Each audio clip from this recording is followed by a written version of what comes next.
시간 수요 오후 예배 가운데 나오신 성도님들을 주님의 이름으로 환영하고 축복합니다.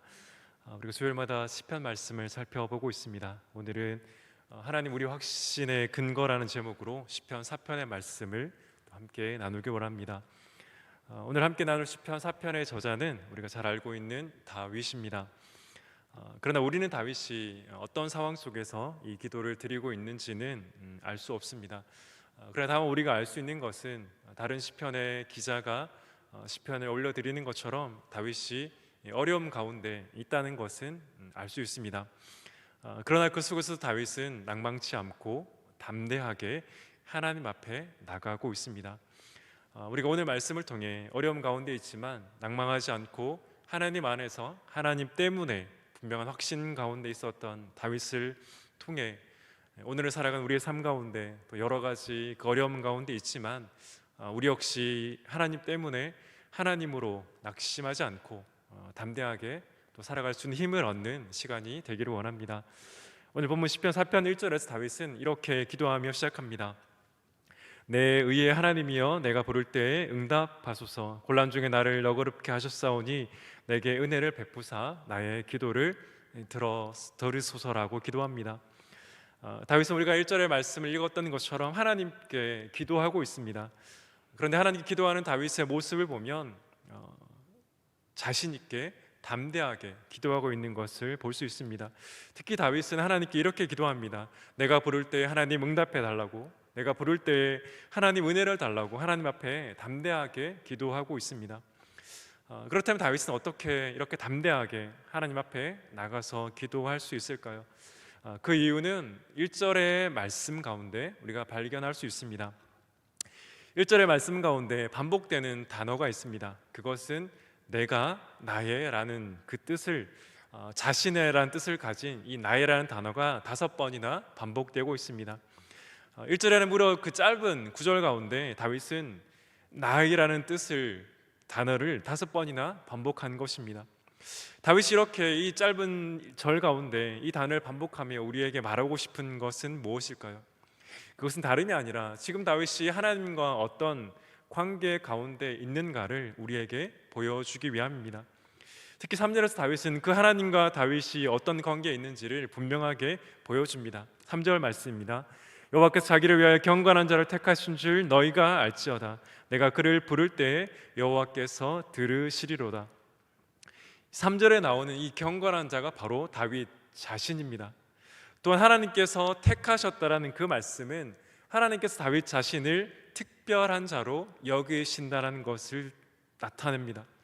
즉 하나님께서 다윗을 경건한 자, 거룩한 자, 그리고 특별한 자로 여기시고 있다는 사실입니다. 다윗이 하나님 앞에 담대하게 나가 기도할 수 있는 이유는 하나님 앞에 나가 응답해 달라고, 그리고 그 기도에 응답해 달라고 기도할 수 있는 이유는 바로 하나님 앞에 그가 어떠한 자인지를 분명하게 알고 있었기 때문입니다. 사랑하는 여러분, 그렇다면 우리의 기도는 어떻습니까? 우리는 그 하나님 앞에 나가 기도할 때 정말 다윗처럼 담대하게 나가서 기도하고 있습니까? 그렇지 않으면 우리가 하나라도 잘못하면 우리를 혼내시는 그분이 하나님 아버지라 생각하며 하나님께 나가기를 주저하고 있습니까? 누가복음 15장에는 우리가 잘 알고 있는 탕자의 비유가 나옵니다. 이 탕자의 비유 가운데 둘째 아들은 아버지께 미리 유산을 받아서 집을 떠납니다. 그리고 우리가 다 알고 있는 것처럼 곧 그 돈을 다 써버리게 됩니다. 그때 이 탕자는 누가복음 15장 19절에서 이렇게 고백합니다. 지금부터는 아버지 아들의 일컬음을 감당하지 못하겠나이다. 나를 품꾼의 하나로 보소서 하리라 하고, 둘째 아들의 이 말은 이제 아버지께 돌아가고 싶지만 그 아버지가 자신을 아들이라고 봐주지 않아도 상관없다는 것입니다.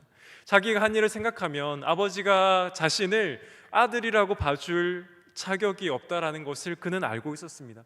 그러나 그럼에도 아버지 집에 돌아가면 먹을 것이 있었기에 아버지께 돌아가겠다고 생각하는 둘째 아들의 마음입니다. 그러나 그렇게 돌아오는 그 둘째 아들을 향한 아버지의 마음은 어떠합니까?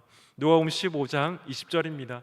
이에 일어나서 아버지께로 돌아가니라. 아직도 거리가 먼데 아버지가 그를 보고 측은히 여겨 달려가 목을 안고 입을 맞추었다고 말합니다.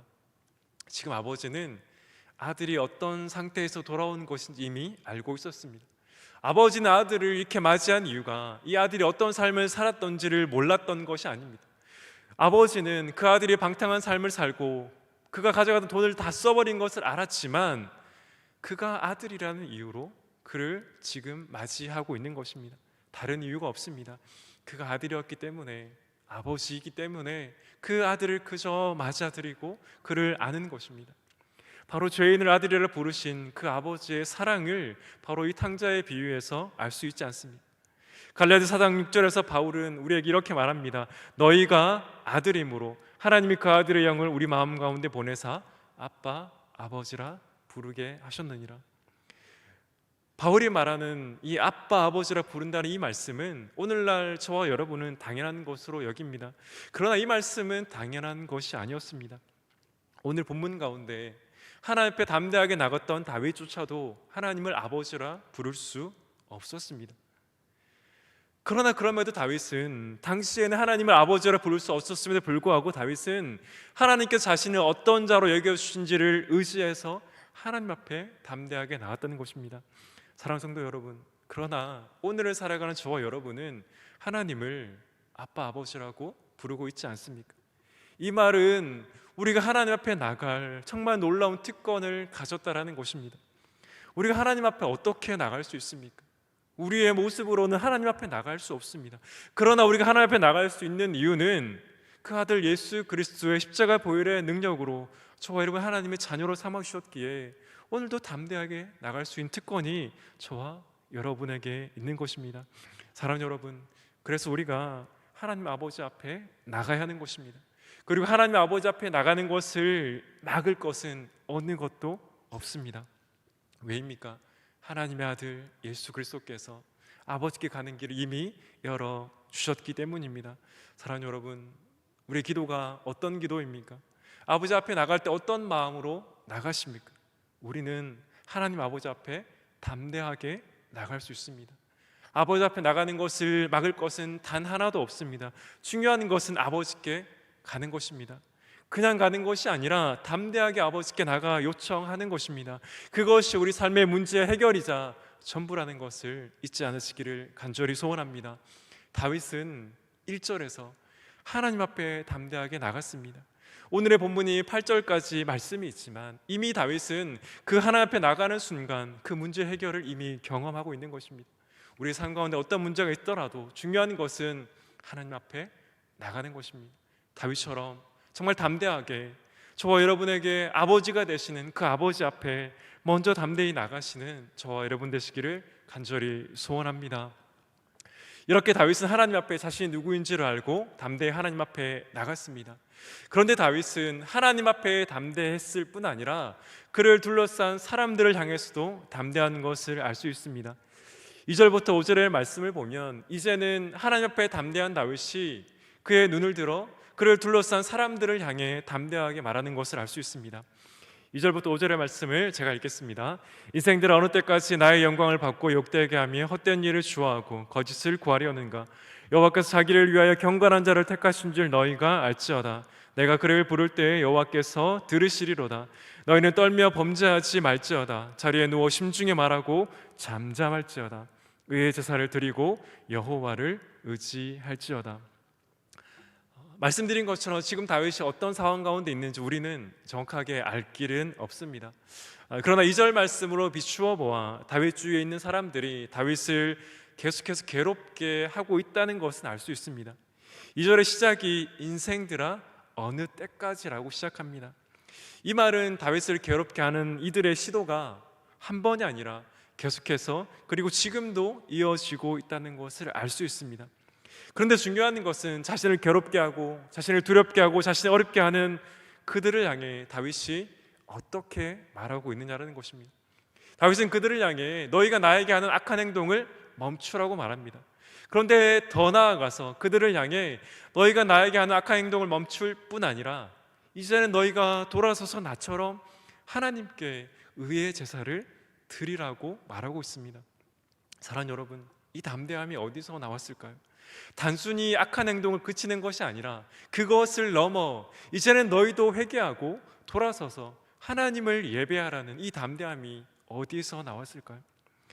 사무엘상 17장에는 오늘 시편을 지은 다윗이 블레셋 장수 골리앗을 만나는 장면이 나옵니다. 그때 다윗은 이렇게 말합니다. 사무엘상 17장 45절입니다.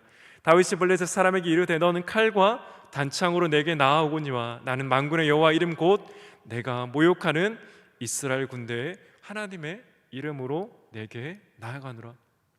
우리가 잘 알고 있는 것처럼 다윗은 그 블레셋 장수 골리앗 앞에서 주눅들지 않았습니다. 칼과 단창으로 나아오는 이 말은 다윗을 죽여도 이상하지 않다라는 것입니다. 사실 다윗이 두렵지 않았을까요? 다윗이라도 자신의 생명이 소중하지 않았을까요? 그러나 다윗은 그럼에도 불구하고 자신과 함께 하시는 그 하나님으로 그 모든 것을 뛰어넘어 골리앗에게 달려간 것입니다. 즉 다윗을 담대하게 한 것은 다윗 자신에게 있었던 것이 아니라 그가 쉼없이 달려나간 그 하나님 앞에 그의 담대함이 있었다라는 것입니다. 아주 오랜 시간이지만 제가 청년 때 아프리카의 에티오피아라는 곳으로 단기 선교를 갔던 적이 있습니다. 현지 선교사역을 사역하는 중에 하루는 한 부족이 머물고 있는 마을을 방문했던 적이 있습니다. 그때 마을을 도착해서 선교사님께서 마을 부족장을 선교 팀원들에게 소개시켜 주셨습니다. 그런데 놀랍게도 그 마을의 부족장은 기독교인이 아니라 이슬람교를 믿는 분이셨습니다. 당연히 기독교인이라고 생각하고 찾아갔던 그곳이, 그리고 그 마을의 부족장이 기독교인이 아니라 이슬람을 믿는, 이슬람교를 믿는 분이었던 것입니다. 그런데 더 놀라웠던 것은 그 시간이 지나고 이 선교사님께서 그분에게 예수님을 전하는 것이었습니다. 물론 이것이 놀랍다고 말하는 것은 그 부족 가운데 다 이슬람을 믿는 그 지역 가운데 예수님을 전하는 것이 사실은 녹록지 않은 상황이었기 때문입니다. 물론 선교사님은 이미 그 부족장과 관계를 맺고 있었기 때문에 자연스럽게 예수님을 전했지만, 그럼에도 그 가운데서 예수님을 전할 수 있는 그 선교사의 모습이 부럽기도 하고 참 놀랍기도 하고 담대하다는 생각을 들었습니다. 그런데 그 선교를 정리하고 또 오늘 설교를 준비하면서 어떻게 선교사님이 그럴 수 있었을까를 생각해 보면 그 답은 어렵지 않았습니다. 약 10일 정도만 그 선교사님과 함께 시간을 보냈지만 그 선교사님을 보고 선교사님의 말씀과 선교사님을 만나는 사람들을 통해 느낄 수 있었던 것은 정말 예수님을 사랑하는 분이시구나라는 것을 가는 곳곳마다 경험하고 느낄 수 있었습니다. 즉 선교사님께서 예수님을 정말로 사랑하시고 그의 삶 가운데 그것이 드러났기 때문에 그곳 가운데서라도 정말 담대하게 예수님을 전하고 예수를 믿는 자로서의 모습을 드러낼 수 있었던 것입니다. 사랑하는 여러분, 제가 만났던 그 아프리카의 선교사님이나 오늘 본문의 다윗은 그래서 이런 사람들을 향해 성경은 히브리서 11장 38절에서 이렇게 고백합니다. 이런 사람은 세상이 감당하지 못하느니라. 사랑하는 성도 여러분, 정말 멋진 사람들이 아닙니까? 성경은 이런 사람들을 세상이 감당하지 못하는 사람들이라고 분명하게 말합니다. 그러나 여기가 끝이 아닙니다. 그들만 세상이 감당하지 못할 이들이 아닙니다. 정말 그들만 세상이 감당하지 못할 사람들일까요? 성경의 인물만, 위대한 선교사만, 위대한 목회자만 세상이 감당하지 못하는 사람이 될 수 있을까요? 우리는 그런 사람들이 될 수 없는 것일까요? 만약 그들만 세상이 감당하지 못하는 사람들이 될 수 있었다라면 그들이 특별하기 때문에 세상이 감당하지 못할 사람이었기 때문입니다. 그러나 성경은 그렇게 말하지 않습니다. 그들이 세상이 감당하지 못할 사람이 된 것은 그들이 특별하기 때문이 아니라 그들이 만난, 그들이 바라본, 그들이 담대하게 나갔던 그 하나님으로 그들이 세상에서 감당치 못할 사람이 된 것입니다. 그래서 히브리서 11장에 이어지는 12장 2절은 이렇게 말합니다. 믿음의 주요 또 온전하게 하시는 이 예수를 바라보자. 믿음의 선진들의 결론은 그들이 뛰어났다가 아닙니다. 그들이 누구를 바라보고 살았느냐입니다. 사랑하는 여러분, 우리가 우리 구주 예수 그리스도를 바라보고 살아가면 우리 역시 세상이 감당치 못할 사람이 될 줄 믿습니다. 믿으시나요? 네. 목소리가 되게 작아지셔가지고 우리가 대단해서가 아니라 우리는 연약하고 부족하지만 우리 역시 믿음의 주여 우리를 온전케 하신 예수를 바라보면 우리 역시 세상이 감당치 못할 사람이 될 수 있습니다. 다윗이, 제가 말씀드린 선교사님이, 위대한 사람들이, 위대한 믿음의 선진들이 세상이 감당치 못할 사람이 된 것은 그들이 뛰어났기 때문이 아닙니다. 그들이 계속해서 하나님 앞에 나가서 하나님을 앞에 담대하게 나가서 하나님을 만났기 때문인 것입니다. 사랑하는 여러분, 우리는 믿지 않는 남편과 믿지 않는 아내와 살 수도 있습니다. 믿지 않는 부모님과 믿지 않는 자녀들과 살 수도 있습니다. 또 우리가 다니는 직장에서는 믿는 사람들보다 더 믿지 않는 사람들과 어울려 살아갈 수도 있습니다. 그렇다면 우리가 그 가운데 어떻게 담대할 수 있겠습니까? 우리가 가진 것입니까? 우리의 경험입니까? 무엇을 가지고 그들 가운데 담대할 수 있습니까? 우리가 그들 가운데 담대할 수 있는 이유는 다른 것이 없습니다. 다윗이 달려나갔던, 다윗이 날마다 만났던 우리 구주 예수 그리스도도 그 하나님으로 저와 여러분 역시 담대할 수 있다는 것입니다. 저는 정말 이것을 소망했으면 좋겠습니다.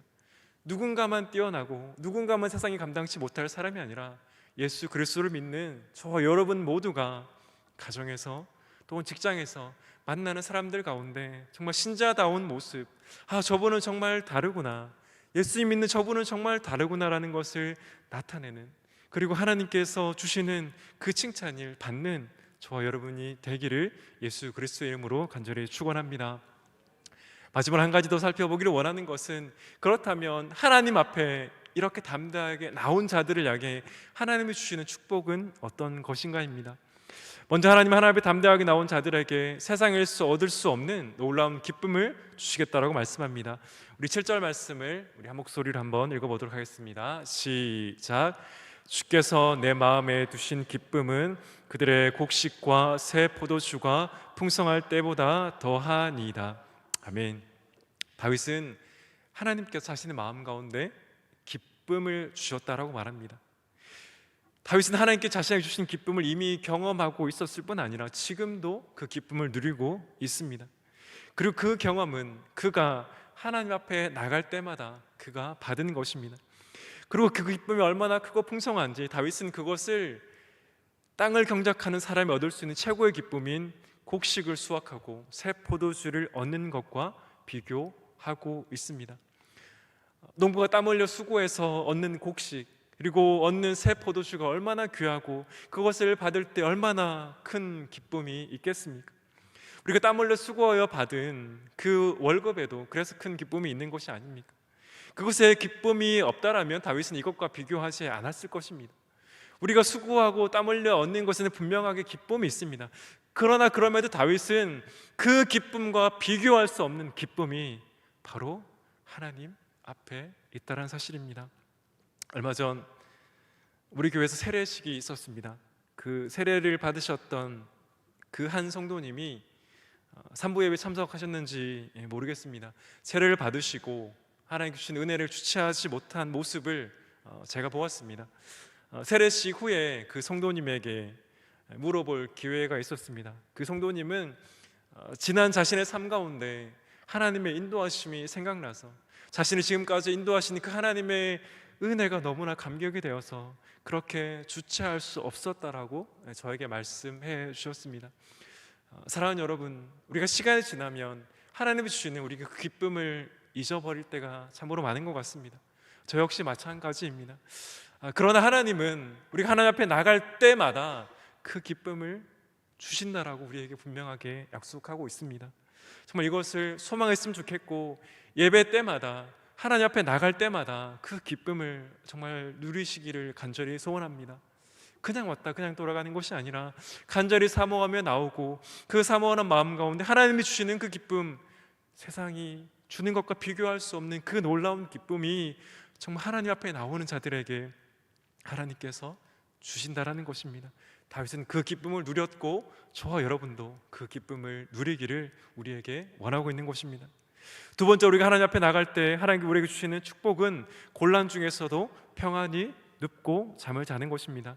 우리 8절 말씀을 우리 다 같이 한 번 더 읽어보도록 하겠습니다. 시작. 내가 평안히 눕고 자기도 하리니 나를 안전히 살게 하신 이는 오직 여호와이시니이다. 아멘. 다윗은 시편 4편의 마지막을 자신이 하루를 마무리하고 침상에서 평안히 잠을 잘 수 있도록 인도하시는 그 하나님에 대한 신뢰의 고백으로 마무리하고 있습니다. 우리가 고난 가운데 정말 힘든 것이 무엇입니까? 아마 대부분 고난 가운데 어려움이 있으면 잠을 잘 주무실 수 없을 것입니다. 그런데 다윗은 그 고난 가운데 있지만 내가 평안히 눕고 잠도 잘 수 있다라고 고백합니다.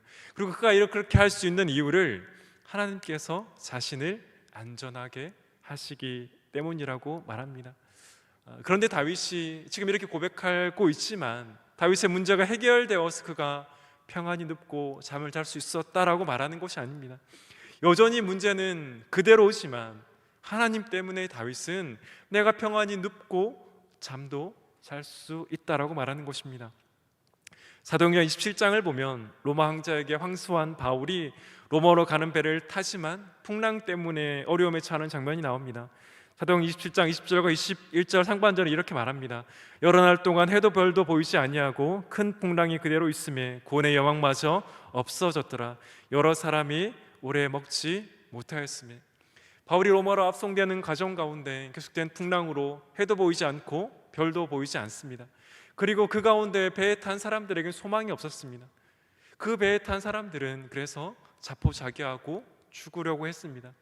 그런데 그때 유일한 한 사람, 죄수의 신부님 바울만은 달랐습니다. 사도행전 22장 22절부터 26절의 말씀입니다. 우리 조금 길긴 하지만 22절부터 26절의 말씀을 우리 한 목소리로 한번 읽어보도록 하겠습니다. 시작. 너희를 권하노니 이제는 안심하라. 너희 중 아무도 생명에는 아무런 손상이 없겠고 오직 배뿐이리라.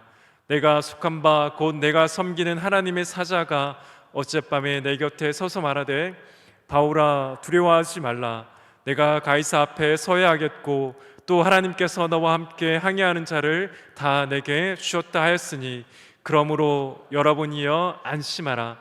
나는 내게 말씀하신 그대로 되리라고 하나님을 믿노라. 그런즉 우리가 반드시 한 섬에 걸리리라 하더라. 아멘. 바울은 그들을 안심시킵니다. 그리고 그들에게 이렇게 말합니다. 나는 내게 말씀하신 그대로 되리라고 하신 하나님을 믿노라. 그런즉 우리가 반드시 한 섬에 걸리리라. 사랑하는 여러분, 모두가 죽을 수 있는 그 상황 가운데, 모두가 자포자기하는 가운데 어떻게 그 단 한 사람 바울은 그 가운데 평안할 수 있었습니까? 그것은 우리가 읽었던 말씀처럼 말씀하시는 하나님이 그와 함께 했었기 때문입니다. 다른 이유 때문이 아닙니다. 반드시 그렇게 되리라고 하신 말씀이 바울에게 주어졌기 때문입니다. 그래서 바울 혼자만 홀로 그 가운데 평안할 수 있었던 것입니다. 사랑하는 여러분, 저와 여러분 인생 가운데 어떤 위기를 겪고 있습니까? 육체의 아픔일 수도 있고 경제적인 어려움일 수도 있고 자녀의 문제일 수도 있을 것입니다. 그 가운데 우리 가운데 그 어려움을 인하여 평안히 눕고 평안하게 잠을 잘 수 없는 분들도 이 가운데 계실 것입니다. 그러나 그 가운데 있다라면 오늘 말씀은 기억하셨으면 좋겠습니다. 그 가운데 우리가 평안히 눕고 안전하게 거할 수 있는 이유는 바로 저와 여러분 가운데 함께 하시는 하나님이심을 오늘 시편은 저와 여러분에게 말씀하고 있습니다. 어려움이 없어서가 아니라 어려움이 있지만 그 가운데 말씀하시는 하나님 때문에, 저와 여러분 가운데 계시는 하나님 때문에 우리는 안전하게 거할 수 있다는 사실입니다. 사랑하는 여러분, 갈릴리 바다를 건너는 그 배에 부는 풍랑 가운데 있었던 제자들은 고물 가운데 주무시고 계셨던 예수님을 찾아가 깨웠습니다. 그래서 마가복음 4장 38절 이렇게 말합니다. 예수께서는 고물에서 베개를 베고 주무시더니 제자들을 깨우며 이르되 선생님이 우리가 죽게 된 것을 돌보지 아니하시나이까. 그때 예수님은 39절에서 이렇게 말씀하십니다. 예수께서 깨어 바람을 꾸짖으시며 바다더러 이르시되 잠잠하라 고요하라 하시니 바람이 그치고 아주 잔잔하여지더라. 물론 제자들은 예수님께 책망받았습니다. 어찌하여 너희가 믿음이 없느냐라고 책망받았습니다. 그러나 그럼에도 우리는 하나님께 나가야 합니다. 우리의 문제 해결은 우리에게 있는 것이 아니라 우리와 함께 하시는 우리 모든 것을 아시고 모든 것을 지으신 그 하나님 아버지께 있기 때문입니다. 바라기는 우리의 모든 문제 가운데 정말 그 가운데 함께 하시는, 역사하시는 정말 하나님 앞에 나가셔서 하나님으로 안전하시고 하나님으로 기쁨을 충만을 경험하시는 저와 여러분의 삶이 되기를 예수 그리스도의 이름으로 간절히 축원합니다. 우리 함께 이 시간 함께 기도하도록 하겠습니다.